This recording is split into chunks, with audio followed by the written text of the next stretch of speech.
Our next poet is R.T. Castleberry, and before I forget, some of the poets here have books for sale, other things for you to buy, and please help our venue. This is a great venue. Not every venue has a microphone and this cool stage, so thank you, kick butt. You kick butt. R.T. Castleberry is a widely published poet and social critic. He was co-founder of the Flying Dutchman Writers Troupe, co-editor, publisher of the poetry magazine Curbside Review. He is also the assistant editor for Lily Poetry Review and Ardent. His work has appeared in Santa Fe Literary Review, Comstock Review, Green Mountains Review, other places. He was a finalist for the 2008 Arts and Letters Rumi Prize for Poetry, and his chapbook, which I think he'll be reading from, Arriving at the Riverside. It was published by Finishing Line Press in January 2010. He also has an ebook called Dialogue and Appetite, which was published by Right Hand Pointing in May 2011. Please welcome R.T.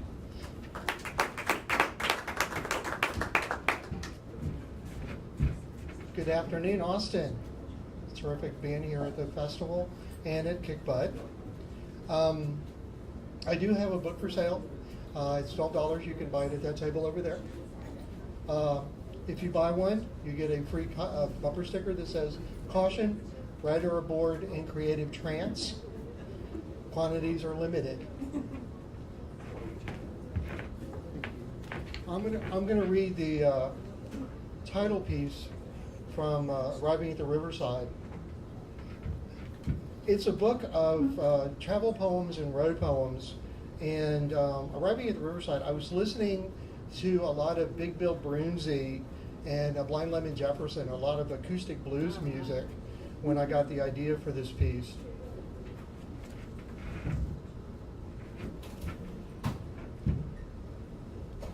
The building wind of a winter storm drains the day of migrating birds, draws smoke and spark from chimney fires, draws blue iced clouds to pine top height. A man sleepwalks towards an eastern moon. He has a midnight headache. He follows a mummer's trail, docile and dancing. Twisting in a cakewalk strut, he has a red rooster feather hanging at his belt, a black cat bone turning in his hands. Ice cracks beneath his feet. Wilderness frost is leaden and half lit. He is a water creature, wide-eyed at the world.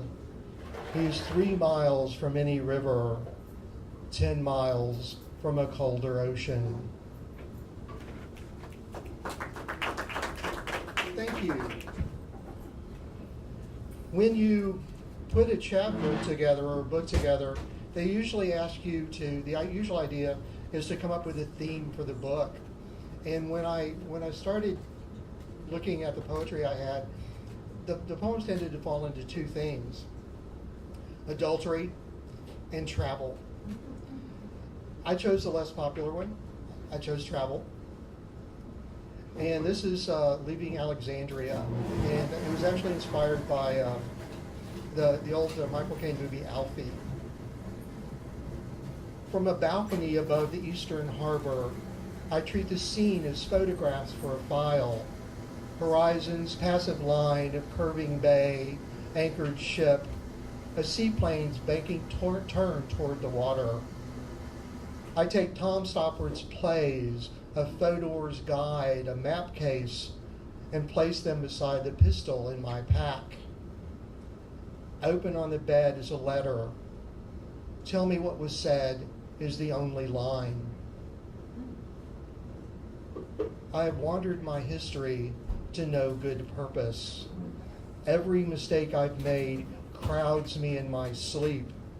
I recall every grievance, each discourtesy, rooms I've entered to win or wound someone softer.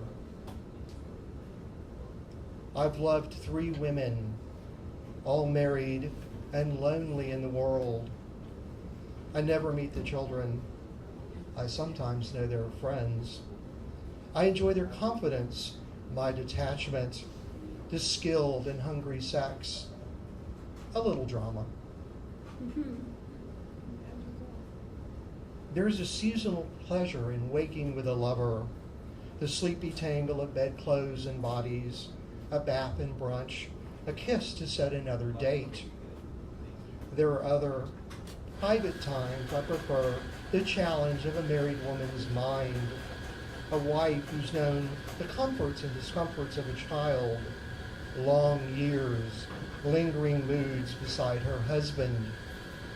I lean to listen for practice advice on healthcare and clothes, the public polish of business manners.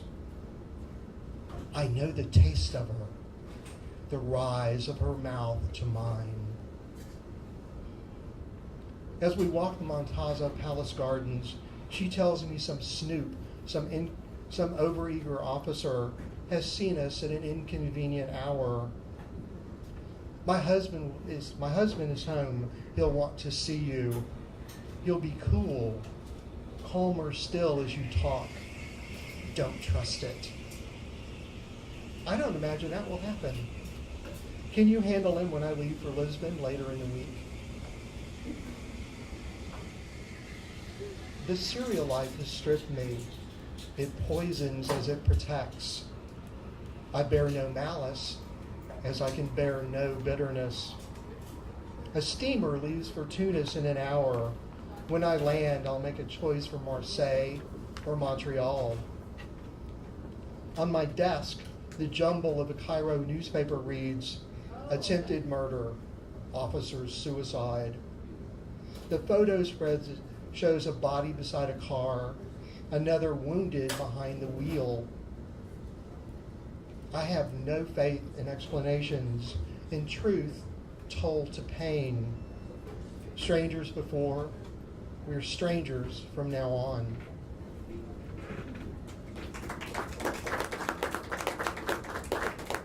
Thank you. I'm going to read a couple of poems that are not in the book. Hopefully they'll be in the next one.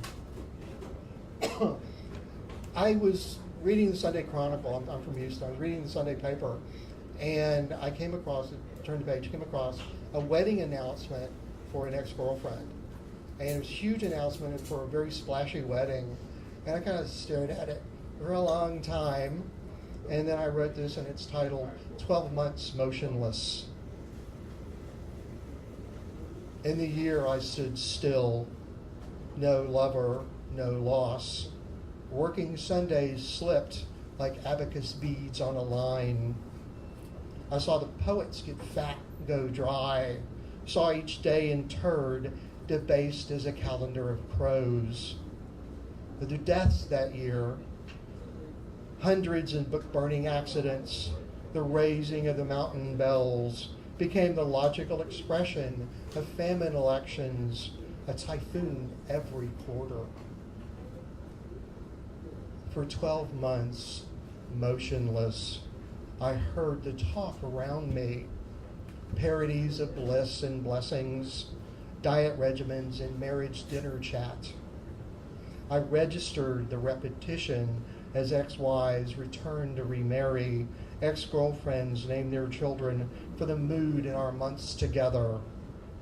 From June to January, I slept 3 times a day, learned 5 new phrases for hesitation.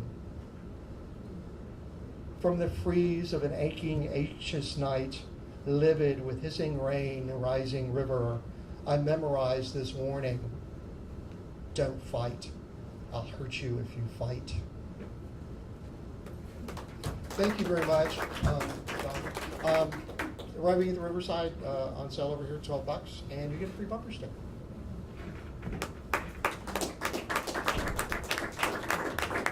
Thank you.